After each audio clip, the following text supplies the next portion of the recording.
सूचना। आदरणीय ग्राहक तथा स्थानीय जनसमुदायमा सहर्ष जानकारी गराइन्छ कि बीरपाडा नाङ्लो रेस्टुरेन्ट परिसरमा सञ्चालित हाम्रो प्रधानमन्त्री भारतीय जनऔषधि केन्द्र अब बीरपाडा पुलिस थाना वा चौकी नजिकै सञ्जीवनी बीरपाडा लायन्स क्लब परिसरमा स्थानान्तरण भएको छ। हामी त्यही पुरानो भरोसा र सेवाको साथ अब अझै धेरै प्रकारका औषधिहरू उपलब्ध गराउँदै प्रत्येक औषधिमा 50 देखि 90% सम्मको भारी बचत गराई सेवा प्रदान गर्न तत्पर छौँ। यहाँ हजुरहरूले प्राय सबै प्रकारका रोगका औषधिहरू पाउन सक्नुहुनेछ। स्वास्थ्य सेवामा कम खर्च र उच्च गुणस्तरको लाभ उठाउनका लागि कृपया हाम्रो नयाँ ठेगानामा अवश्य आउनुहोला। नयाँ तथा पूर्ण ठेगाना Sanjeevani Birpara lions club, Birpara Lanka road, Birpara police चौकीको ठीक नजिक।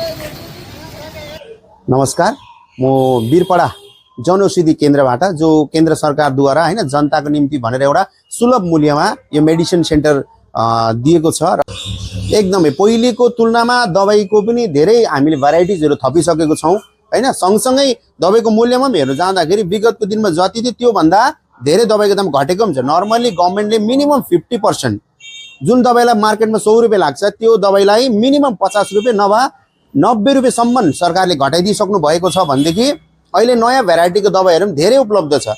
उदाहरणको लागि भन्दा अहिले मात्र एउटा दिदी आउनु भएको थियो, यो कम्पोजिसनको दबाई चाहिँ उहाँले मार्केटबाट लिनु हुँदो रहेछ 375 रुपियाँ र एउटा कम्पनीबाट लिनु हुँदो रहेछ 258 रुपियाँबाट, जबकि हाम्रोमा सेम दबाई यहाँ पाउनु हुँदैछ तपाईहरुले मात्र 46 रुपियाँमा। अब कहाँ 375 258 कहाँनिर 46 रुपियाँ। गर्दाखेरि जनताको सुविधालाई ध्यानमा राख्दै खर्च बढी नहोस् र कम मूल्यमा एकदमै गुणवत्ताको दबाई पाओस् भन्ने विचारले नै यो मेडिसिन सेन्टर यो इन्डियाको हर कुनामा दिएको छ र त्यसैको बदौलत बीरपाडामा चाहिँ यो एकमात्र सेन्टर हो जहाँनिर तपाईहरुले यसको सुविधा पाउनुहुनेछ। यहाँ नानीहरुको सानो सानो नानीहरुको ज्वरो खोकी सर्दीको दबाईहरुदेखि लिएर है ठुलो मान्छेहरुको पनि धेरै किसिमको दबाईहरु पाउनुहुन्छ। जसरी तपाईहरुले हर्लिक्स खुवाउनुहुन्छ नानीहरुलाई त्यस्तै हर्लिक्सको पनि यो पोषण नामको विकल्प हाम्रोमा छ एभेलेबल, जो मार्केट भन्दा 50% भन्दा बेसी मार्जिनमा तपाईहरुले पाउनुहुन्छ। त्यसरी नै चमनप्रास पनि छ जो मार्केटमा धेरै दाम छ भनेदेखि यहाँनिर मार्केट भन्दा धेरै कम रेटमा तपाईहरुले पाउनुहुनेछ। यसरी नै महिलाहरुको लागि प्रोटिन जो विशेष गरी अब महिलाहरूले अहिले घरि त अब होइन पोषणको कमीले गर्दा धेरै बिमारीहरू आइरहेको हुन्छ, उहाँहरूको लागि पनि प्रोटिनको व्यवस्था यो सरकारको तर्फबाटै गरिदिएको छ। त्यसरी नै ग्यास्ट्रिकको लागि होइन लिभरको लागि चाहिने मेडिसिनहरू पनि एभाइलेबल छ। भन्नु यो मेडिसिन सेन्टर खोल्नुभन्दा अगाडि नै बीरपाडाको धेरै मानिसहरू फालाकाटा गएर बिनागुडी गएर ल्याउनुहुन्थ्यो दबाईहरू है। उहाँहरूलाई त्यसको क्वालिटी पर्फेक्ट मात्रामा थाहा छ र उहाँहरू अहिले पनि नियमित रूपमा हाम्रोमा आइराख्नुहुन्छ, सुझाव दिइराख्नुहुन्छ। तर विशेष गरी अब यो मेच चाहिँ कहाँ छ भन्दा हाम्रै गोर्खा कम्युनिटी र आदिवासी कम्युनिटीमा चाहिँ के विशेष रहन्छ भन्दा यति सस्तो दामको दबाईले के काम गर्ला भन्ने यो एउटा भ्रम हो हैन। फेरि हुनसक्छ अब कतिले बेसी पावरको दबाई खानुहुँदै थियो हैन, यहाँनिरबाट लाँदैन अलिक कम पावरको दबाई पनि लगेको हुनसक्छ।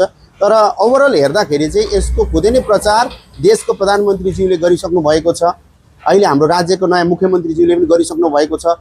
सरकारले एउटा मापदण्ड तय गरेको छ कि यति दाममा यो दबाई पाउनु पर्ने भनेर, तर यहाँ मुनाफाखोरीहरूले चाहिँ एउटा भ्रमजाल दिमागमा हालिदिन्छ कि तपाईहरुले कम्ती दामको दबाई खाए पनि राम्रो हुँदैन भनेर, जबकि यसको क्वालिटी चाहिँ अल ओभर इन्डियामा एउटै हो र यो चाहिँ सरकारको मापदण्डमा नै खरा उत्रेर हर सानो भन्दा सानो मेडिसिनमै नै सरकारको लेभल लागेको हुन्छ। यहाँ हेर्नुस्, हामीले कुनै पनि प्राइभेटली ल्याएर बेच्नु पाउँदैनौँ।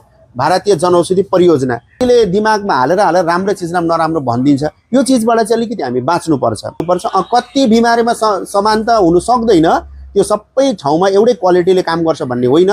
तर ओभरअल हेर्दाखेरि चाहिँ हामी धेरै मान्छेबाट सुन्नमा आउँदाखेरि चाहिँ यहाँको गुणवत्ता चाहिँ उहाँहरूले नै बखान गर्नुहुन्छ। पुरै डिफरेन्ट छ भनेर चाहिँ म पनि यो खोज्दै यिनै आएको। एकदमै एकदमै यो पहिले वहाँ थियो हैन नाङ्लोमा, नाङ्लो छेउमा थियो हजुर। त्यो पनि मलाई थाहा थिएन कि यहाँ सरेको भनेर। अनि एउटा टोटोवालालाई मैले सोधेँ के त्यो सिफ्ट चाहिँ कहाँ भयो त्यो मेडिसिन भन्दा चाहिँ उसले यहाँ देखायो। अनि म आएको थिएँ, आउँदाखेरि त्यो दिन बन्द थियो, बेलुका आएँ फेरि बिहिबार बन्द हुन्छ। अनि 4 बजी म फेरि आएँ, भाइलाई भेटेँ, भाइले भन्नुभयो 1 हप्तामा म ल्याइदिन्छु भनेर भन्नुभयो। अन्त चाहिँ अहिले म खोज्नु आएको। रेटमा कतिको फरक लाग्यो? एकदम रेटमा चाहिँ पुरै एकदम मलाई फरक छ, एकदम आकाश र पातालको डिफ्रेन्ट रहेछ। तर अब यो मेरो फर्स्ट टाइम हो, म यहाँबाट लाँदैछु। अब हेर्छु, यहाँबाट लिएर गएर आमालाई दिन्छु, आमालाई कस्तो हुन्छ होइन, आधारमा आउँदो दिनमा फेरि आउनु।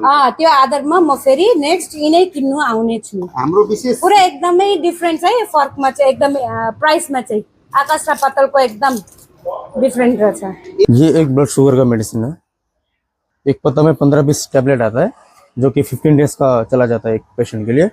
तो इसका जो प्राइस है बाहर कम से कम 180 to 190 पड़ता था, उसका प्राइस यहाँ पे सिर्फ 24 रुपये 75 पैसे में अवेलेबल है हमारे पास। ये और एक शुगर का मेडिसिन है, 10 पीस का शीट आता है ये। इसका प्राइस जो है बाहर कम से कम 70 से 80 रुपये पड़ता है, जो कि हमारे यहाँ पे 12 रुपये और 30 पैसे में अवेलेबल है।